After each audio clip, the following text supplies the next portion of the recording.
evening, everyone. We are now well into the early days of 2021. A new year, a new decade. And 2020 turned out to be a devastating year for a lot of us, most of us actually. And the message we need to carry in our heart for 2021 is the message of hope. The hope that 2021 will be a much better year than 2020 turned out to be. There are 7 Hermetic principles, known as the 7 great spiritual laws of the universe, that govern all of creation. And one of those great laws is the law of polarity or duality, meaning that everything has an opposite, another extreme. Like the pendulum swings to the right and the pendulum swings the corresponding degree to the left. We have good times and we have bad times. And we certainly had the bad times in 2020. And the lesson we have to learn is that when we have the good times, when the pendulum swings to the right, the good times, then we grasp every opportunity, every second, to cherish and appreciate everything we have in those good times, because we know they will not last forever. They will change. And when we're in the bad times, obviously we're in 2020, then the lesson is these too will change. And we're going forward now in 2021 with a hope in our hearts that the good times will come back. It's all about hope.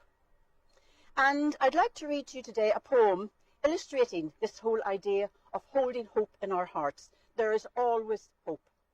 It's a poem by Thomas Hardy, an English poet who lived from 1840 to 1928. It's called The Darkling Thrush.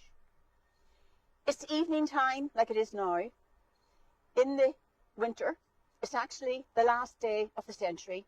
It's the 31st of December, 1899, the turn of the century, the death of the century. And Hardy is outside. It's all doom and gloom, the evening setting in. Everybody has gone inside to their fires. Nature is dead.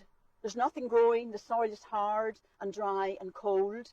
The leaves are gone. The trees are bare. And there's a lot of pathetic fallacy here. The doom and gloom around him in nature and in the earth reflects and mirrors the depression and despair he holds inside of himself. And then suddenly the miracle happens.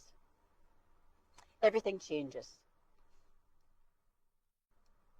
I leant upon a coppice gate when frost was spectre grey, and winter's dregs made desolate the weakening eye of day.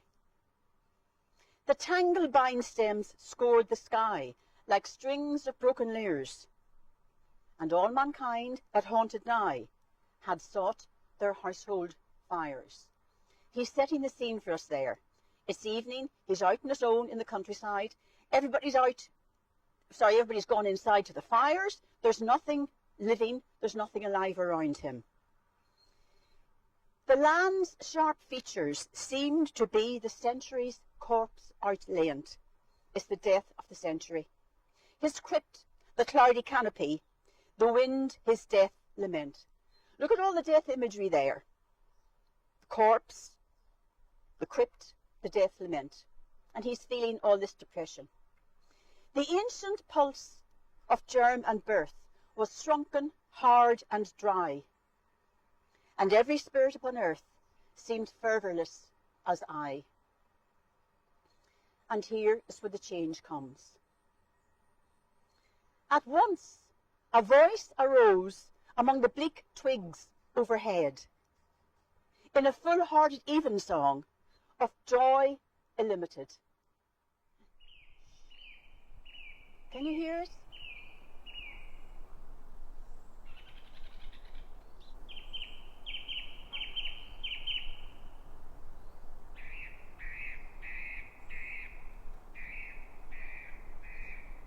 An aged thrush, frail, gaunt and small, in blast beruffled plume, had chosen thus to fling his soul upon the growing gloom.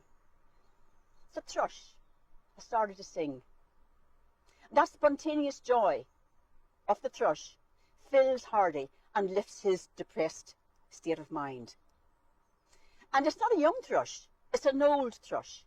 And the image there we're given is the image of man himself, depressed, slighted, battered, but enduring.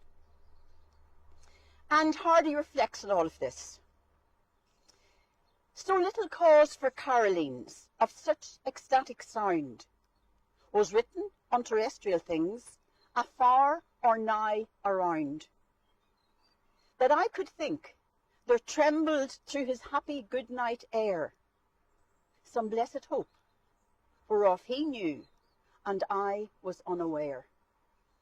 And Hardy is saying that he can see no reason around him in the desolation and the darkness and the bleakness, no reason for that old thrush to be singing, except that that thrush must know something that he does not know.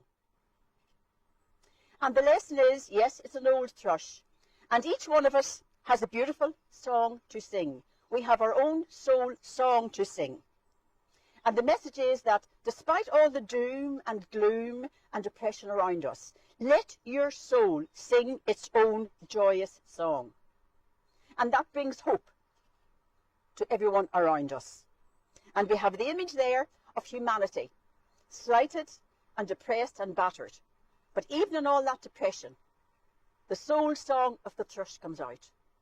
And how come the thrush is able to sing like that? Simply because the thrush is not involved in the sufferings of humanity. The thrush rises above that. So there is the lesson. Yes, be aware of what is going on, but do not get involved in it. Let your soul sing its own song. Hope. There is always hope. Until we meet again, namaste.